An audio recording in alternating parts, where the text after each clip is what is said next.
the game. He was going to get going. He got going. I think the Dodgers win on the strength of Machado and Kershaw. He said he's going to still be aggressive at the plate, relying on the pitchers. He said if they make a couple misses, that's when I get them. So a couple misses yesterday, he takes advantage of them. Kershaw, though, how can he match what he did the first time? Good Lord. I mean, you're talking about throwing a gem. 85-pitch, 2-hit, 8-inning shutout. Unreal. All right, moving on to the NFL now. Odell Beckham Jr. made some comments in a sit-down interview over the weekend that were not exactly complimentary of Eli Manning. Head coach Pat Shermer was not happy about it. Yesterday, Eli Manning made light of the situation. See, is there anything to worry about with chemistry between Eli and on his leadership, because now he'll be under even a bigger microscope as far as the things he says, especially when you have adversity, because that's when you find out what people's character is. They had some adversity. We saw him speaking out. Let's see how he leads from this. Eli's going to be consistent. He's not going to be great playing quarterback, but he's not going to ruin the team by a bad press conference. That part is a guarantee. I'm really excited to see how this team looks about 59 hours from now when they play the Eagles on Thursday Night Football here on Fox. They're coming off their best offensive game in 2.5 years. The Eagles have had trouble covering people. It's a short week.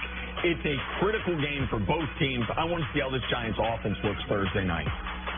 All right, on to Jason Garrett now, the Cowboys head coach, under much scrutiny after his decision to punt on 4th and 1 in overtime Sunday night, a game that the Cowboys lost to the Houston Texans. After the game, Jerry Jones said, quote, "It was time to take risks." Garrett says he explained his thought process to Jerry Jones and said he still believes he has the support of the Cowboys owner.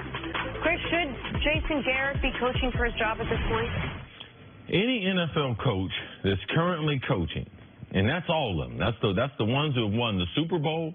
That's in Sean Payton. That's in McCarthy. That's in Belichick. At this point in their career, if they had the same resume as Jason Garrett, they would be fired. We wouldn't be asking the question, should his job be up for question? No, they would have been fired. That's the way it's been competitive in the NFL as far as coaches. We see in their division, people say, well, don't make a change, your division, you're right there. Oh, well, let's look at the New York Football Giants. They made a change. Tom Coughlin won them 2 Super Bowls. But Tom Coughlin lost his fastball. Didn't have discipline. Their star wide receiver going to doing whatever he wanted to do, acting out. They decided to make a change. Chip Kelly, one of the best offensive minds that we've seen in college football. They turned everything over to him at Philadelphia. You know what they decided as the ownership? Hey, man, that guy is not good enough. He's not cut out for this pro football. Let's hire a guy who's never been a head coach, and he delivered them their first Super Bowl. So I believe that there should be an extreme amount of pressure on Jerry Jones to be able to get the Dallas coaching job right. Now, Jerry, he has it the way he wants it. You know, he wants a guy that's going to be submissive, a guy that can handle the Dallas locker room to Jerry's liking, and a guy that's not going to be the light there in Dallas. Jerry wants to be the light. He wants to be the speaking voice for the team. He doesn't want a Bill Parcells. He doesn't want a Jimmy Johnson. He's had these guys. These guys were successful, but their success was not good enough for Jerry. So I expect him to be able to keep Jason Garrett there because that's what Jerry wants.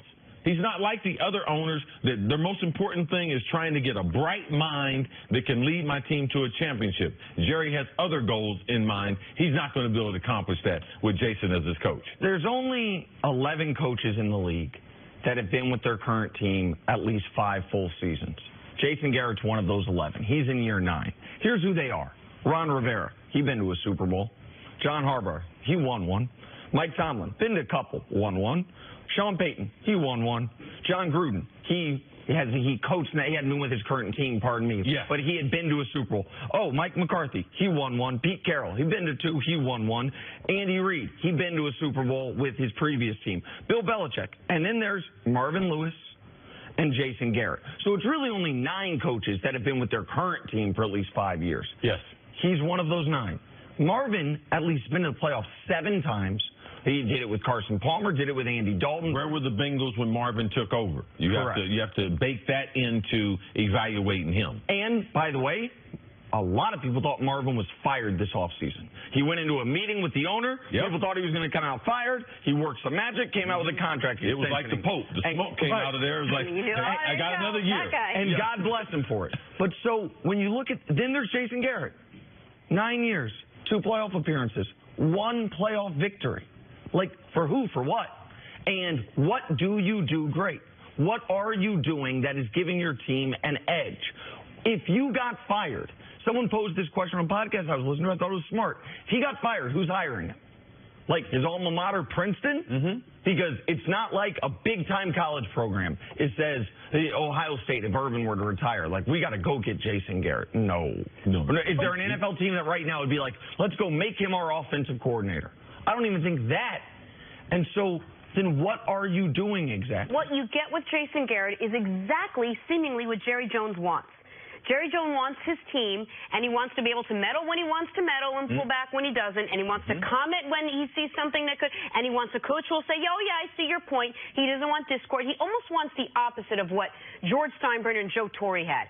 Steinbrenner owned the team the exact way that Jerry Jones does, but Joe Torre bucked that system a little bit every once in a while, and there was a little bit of friction there. There's no friction with these two, and you take sometimes, you want that conservative head coach, okay, you may not always get those crazy Sean McVay calls or though that Andy Reid offense, but you're going to get a conservative, steady approach, and in a division right now where no one's running away with it, maybe they stay the course until halfway through the season where you have the chance to make a call. I don't think they're going to fight. No, I'm just saying that there's a point where maybe that's who Jerry Jones really wants, and there's no one else out there that'll give it to him. I don't think you go this long and then fire the coach midway through the season. I don't think that that Jason Garrett, I know that Vegas has him as the most likely first coach to be fired this year. That would be a big departure from where they are. I just mean more big picture-wise, is he part of the problem or part of the solution? And I can't say he's part of the problem, but I definitely don't think he's part of the solution. So if he's just neutral, when you have a great job, one of the 10 best jobs in all of sports, the head coach for the Dallas Cowboys, you had Jerry Jones saying I would pay hundreds of millions of dollars to win a Super Bowl. You have the best stadium in all of sports. You're in, as you mentioned, at least right now in the moment, feels like a winnable division. You have young talent that your team drafted. You have all these things working for you. And what are you doing to help the team? That's the question that I don't have the answer to. All right, let's move on. It's a case of bad to worse for the Philadelphia